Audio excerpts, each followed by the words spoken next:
2 B сынып оқушысы Хасенова Айзере «Ұрпақтар сабақтастығы» жобасының мүшесі.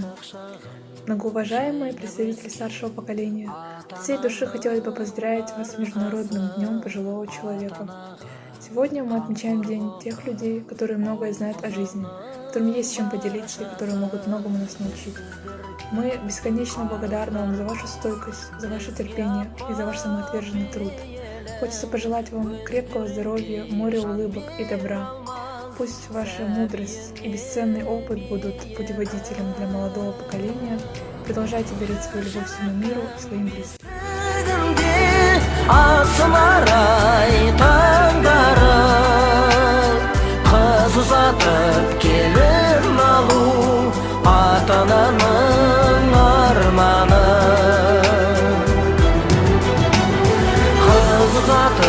Келін алу ата-ананың арманы.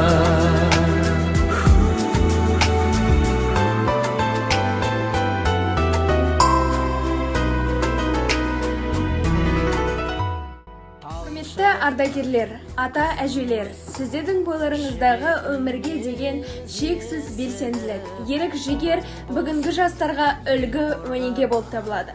Сіздерге жоба мүшелерінің атынан баянды бақыт, мәнді өмір, зор денсаулық пен амандық тілейміз. Жақындарыңыздың өздеріңізге деген сарқылмас сүйіспеншілігі мен мақтаныш сезімі арта берсін. Қарттар күнімен құттықтаймыз. Тіршіліктің бесігінде асыларай таңдары, қыз ұзатып келі